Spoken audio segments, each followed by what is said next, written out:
Halo saudara semuanya, mari kita lanjutkan pembahasan menarik mengenai akhir zaman.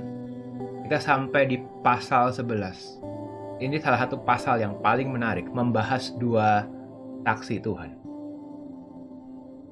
Sekali lagi kita melihat kitab Wahyu di tabel ini masuk dalam peristiwa deskripsi, menggambarkan apa yang terjadi. Ini lebih bersifat mendeskripsikan. Gak selalu pas dengan kronologis, tapi ini menyatakan apa yang terjadi pada saat peristiwa-peristiwa itu semua terjadi. Kali ini tentang dua saksi, mari kita mulai. Kemudian, diberikan kepadaku sebatang bulu seperti tongkat pengukur. Bangunlah dan ukurlah bait suci Allah dan mesbah dan mereka yang beribadah di dalamnya. Tapi kecualikan pelataran, karena ia diberikan kepada bangsa-bangsa lain. Bangun dan ukur itu supaya tanda untuk memperhatikan, untuk mengingat. Jadi itu juga menyatakan kepemilikan bahwa bait suci dan mesbah dan orang yang di dalamnya itu milik Tuhan. Tuhan melindungi umatnya di tengah berbagai keadaan. Ingat itu baik-baik. Tuhan bertahta, keadaan terjadi iya, dalam seizin Tuhan juga iya, tapi tetap Tuhan yang pegang kendali. Tuhan sanggup melindungi umatnya. Kalau apa yang dia lindungi, terlindungi. Seperti meterai di pasal 7 untuk 144.000 orang. Tapi kecualikan pelataran bait suci, karena ada bagian-bagian di mana orang akan kena penganiayaan, akan kena kepada bangsa-bangsa lain. Dan aku memberi tugas kepada dua saksiku untuk mereka bernubuat sambil berkabung selama 3,5 tahun. 1260 hari dibagi kalender Ibrani itu 1 tahun 360 hari. Jadi pas 3,5 tahun. Ada berbagai kata ganti waktu, tapi intinya sama, 3,5 masa itu 3,5 tahun itu. Jadi dua saksi diminta untuk bersaksi dalam 3,5 tahun terakhir. Tapi pertanyaannya, dua saksi itu siapa? Nah, ini yang menarik. Ada banyak perdebatan di sini, padahal gampang sekali, jelas sekali yang Alkitab katakan. Siapakah kedua saksi? Mereka adalah kedua pohon zaitun dan kedua kaki dian. Perhatikan ya, bukan satu pohon zaitun, satunya kaki dian. Dua saksi itu kedua pohon zaitun, keduanya kaki dian. Apa artinya? Pohon zaitun melambangkan bangsa Israel. Kamu dicakokkan pada pohon zaitun sejati. Siapa? Orang Israel. Jadi pohon zaitun melambangkan bangsa Israel. Kaki dian melambangkan gereja atau jemaat. Dari Wahyu awal sudah jelas dikatakan 7 kaki dian, 7 jemaat. Jadi kaki dian melambangkan jemaat atau gereja Tuhan. Nah, menarik kan? Keduanya, pohon zaitun juga kaki dian. Ini seperti yang kita pernah bahas sebelumnya.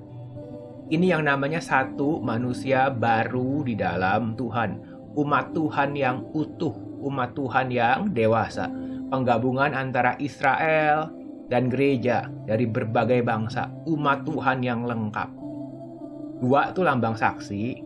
Dua saksi yang adalah pohon zaitun dan kaki dian sama melambangkan, menjadi gambaran umat Tuhan yang utuh. Umat kepunyaan Tuhan yang Tuhan lindungi pada masa kesesakan.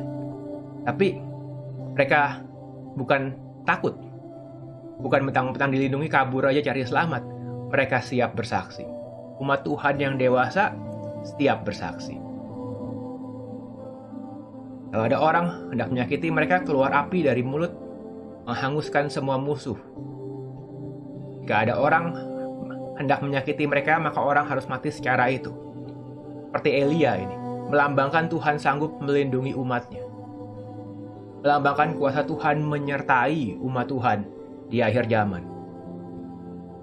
Mereka punya kuasa menutup langit, Menarik ya, bukan satu orang punya kuasa menutup langit, mereka yang punya kuasa menutup langit. Supaya jangan turun hujan seperti kuasa Elia. Supaya jangan orang salah tafsir, jangan-jangan Musa sama Elia balik lagi ke bumi, bukan. Karena mereka pohon zaitun dan kaki dian. Ini punya kuasa, punya roh, punya kemampuan, anugerah Tuhan seperti Tuhan pakai Musa dan Elia. Dan mereka punya kuasa atas segala air. Nah ini seperti Musa kan, menutup langit supaya jangan hujan seperti Elia. Kuasa air mengubah jadi darah seperti Musa. Elia itu adalah nabi Tuhan untuk memurnikan umat Tuhan dari penyembahan berhala di Israel pada waktu itu. Jadi apa panggilan Elia? Memurnikan umat Tuhan. Memanggil pertobatan dari umat yang menyembah berhala. Kalau Musa, apa panggilan Musa? Memanggil umat dari dunia. Mesir, lambang dunia. Jadi Musa membebaskan umat Tuhan dari dunia keluar. Jadi pelayanan Musa dan Elia dan Musa, itu adalah pelayanan untuk memurnikan umat Tuhan. Maupun memanggil orang-orang yang mau bertobat dari dunia keluar. Dari perbudakan dunia. Itu maksudnya pelayanan kedua saksi. Umat Tuhan yang utuh, bukan Musa Elianya turun lagi balik lagi ke bumi. Bukan. Tapi kita akan bergerak dalam kuasa Tuhan. Dan Tuhan akan pakai dengan dahsyat. Seperti Elia dan Musa. Dan apabila mereka telah menyelesaikan kesaksian mereka, maka binatang yang muncul dari jurang maut akan memerangi, mengalahkan, dan membunuh mereka. Kita belajar pola pikir martir. Apa? Kita bisa martir kalau Tuhan izinkan. Kalau telah menyelesaikan kesaksian. Kalau kita hidup buat Tuhan, kita akan mati juga dalam Tuhan. Kita nggak akan mati konyol, nggak akan mati karena sekedar kebetulan. Selama masih butuh hidup, kita akan hidup kok, tenang aja. Tuhan sanggup melindungi umatnya karena Tuhan yang bertahta, bukan antikris, bukan setan, bukan dunia. Tapi kalau kita hidup buat Tuhan, setelah menyelesaikan kesaksian, kita akan kembali ke Tuhan. Makanya jangan takut.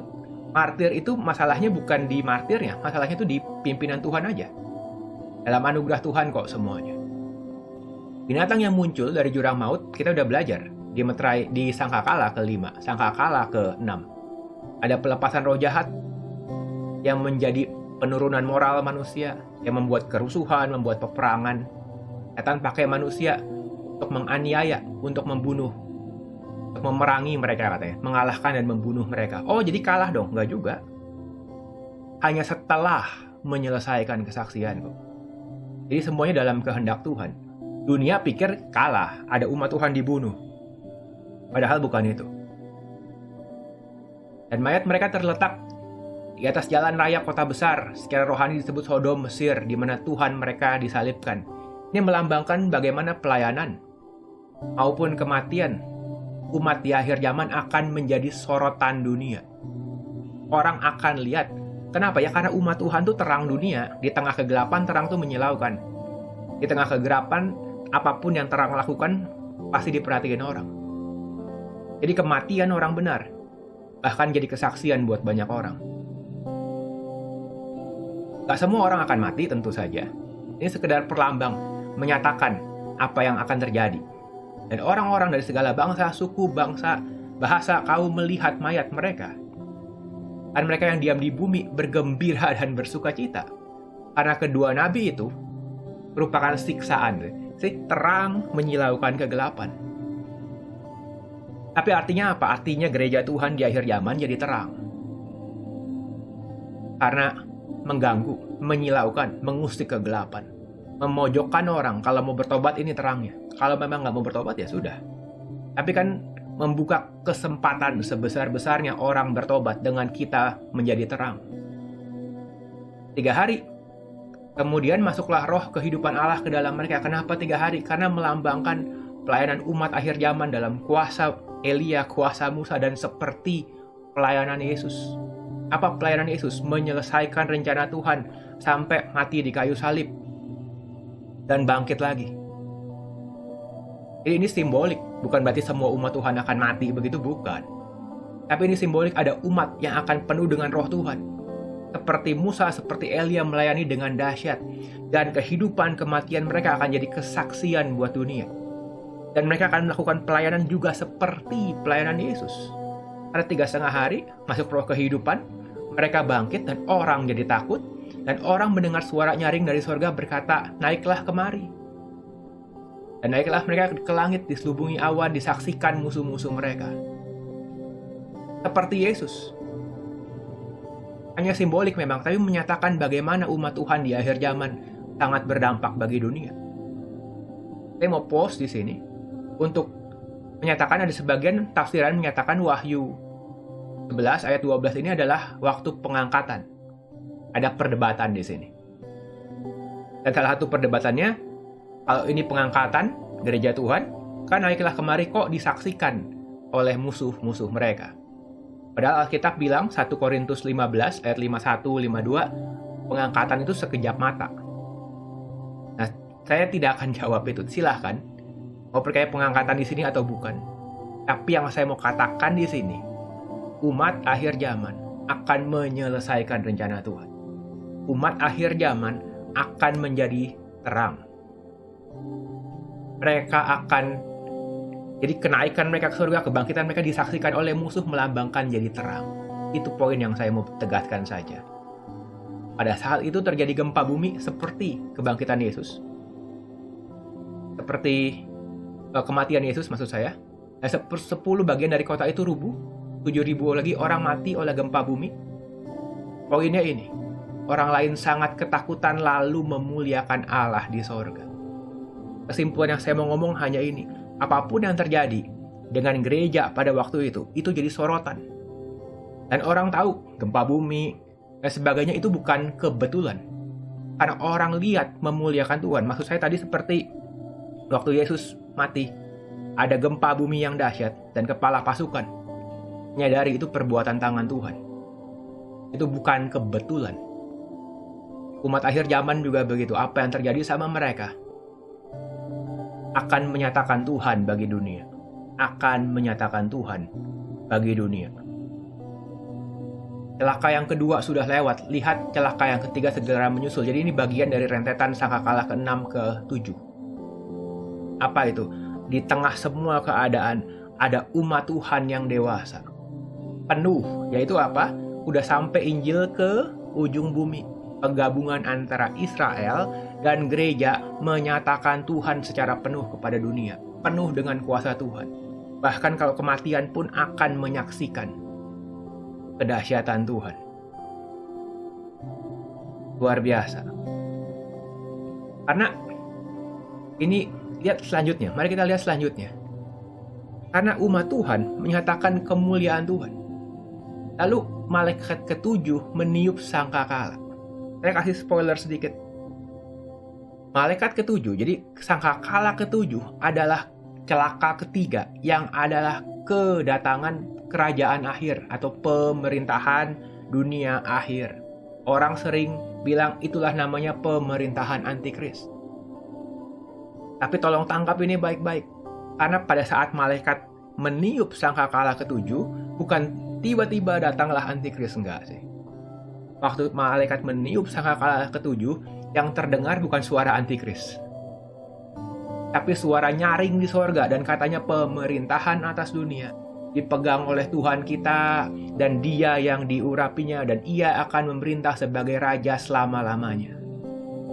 Tuhan bertahta di tengah berbagai keadaan. Justru pada saat semua itu terjadi, nama Tuhan yang ditinggikan. Kalau Tuhan izinkan ada pelepasan kuasa gelap, ada antikris datang, itu mah dalam anugerah Dia, itu mah dalam kendali Dia. Dan semuanya akan mengarah untuk memuliakan Tuhan. Kalau kitab Daniel dan kitab Wahyu diambil, lalu diperes, diambil apa sih intinya gitu ya, apa sih esensinya. Lalu peresannya mungkin diperes lagi, diambil esensi utamanya apa sih. Kita bisa pakai kata-kata ini nih, pemerintahan atas dunia dipegang oleh Tuhan. Dan Dia yang diurapinya. Tuhan yang akan memerintah sebagai Raja selama-lamanya. Makanya seri akhir zaman kita bukan tentang akhir zaman, bukan tentang 666, jauh lah. Bukan, seri akhir zaman kita mengenai Tuhan bertahta judulnya. Gara-gara ini, Ini intinya. Kerajaan dunia, the kingdom of this world are become the kingdoms of our Lord and of His Christ. He shall reign forever and ever. Ini inti, ini pesan kuat yang berteriak dari kitab Daniel dan kitab Wahyu. Ke-24 tua-tua melambangkan umat Tuhan yang memerintah, duduk di hadapan Allah di atas tahta, tersungkur menyembah Allah, berkata, kami mengucap syukur padamu Tuhan, Allah yang maha kuasa, yang ada sudah ada karena engkau memangku kuasamu yang besar dan telah mulai memerintah sebagai raja. Saya mau ulang loh, sangkakala ke-7 itu kedatangan antikris. Tapi gema yang kuat yang keluar bukan antikris datang, nggak ada urusannya. Gema yang kuat keluar, Tuhan memerintah sebagai raja. Supaya orang menangkap pesan akhir zaman, bukan kehebohan yang ada, bukan apa yang orang ngomong. Alkitab bilang, pesan kuat akhir zaman, Tuhan memerintah sebagai raja. Ada antikris, ada, tapi Tuhan tetap raja. Tidak tergoyahkan dengan antikris sama sekali. Sama sekali. Dan semua bangsa marah, tapi amarahmu telah datang. Dan saat bagi orang mati untuk dihakimi, untuk memberi upah kepada hamba-hambamu. Jadi ini bicara mengenai hal-hal yang akan terjadi selanjutnya. Kerajaan Tuhan datang, akan ada penghakiman, akan ada upah bagi hamba-hamba Tuhan, bagi nabi-nabi, orang yang kudus, yang takut akan nama Tuhan, kecil, besar, dan sebagainya. Dan juga penghakiman Tuhan untuk membinasakan barang siapa yang membinasakan bumi. Hal-hal yang akan terjadi setelahnya. Nanti kita akan bahas ini lebih detail lagi. Maka terbukalah bait suci Allah di sorga. Kelihatan tabut perjanjiannya. Itu melambangkan kehadiran Tuhan. Tuhan di bait sucinya. Itu melambangkan ibadah, tapi juga melambangkan pemerintahan. Karena Tuhan memerintah dari bait suci. Terjadilah kilat, deru guruh, gempa bumi, hujan es, lebat, melambangkan kemahakuasaan Tuhan. Bahwa Tuhan akan menunjukkan kuasanya kepada manusia. Luar biasa. Apa yang kita pelajari dari Wahyu pasal 11? Umat Tuhan akan dewasa. Umat Tuhan akan menyelesaikan pekerjaan, akan menyelesaikan tugasnya, akan penuh dengan roh Tuhan, akan melayani dengan dahsyat. Kehidupan, bahkan martir, bahkan pengorbanan umat Tuhan akan menjadi pusat perhatian dunia. Dan semua menyatakan Tuhan, semua menyatakan Tuhan bertahta. Semua menyatakan Dia yang pegang kendali, Dia yang menang. Orang dunia kaget, orang dunia penuh kebencian, kemarahan, tapi mereka tidak bisa menolak pekerjaan tangan Tuhan, gak bisa memungkiri bahwa Tuhan yang bertahta di atas segala sesuatunya. Kita akan lanjutkan. Dan tema ini akan berlanjut kuat untuk bagian-bagian selanjutnya. Tuhan bertahta. Amin.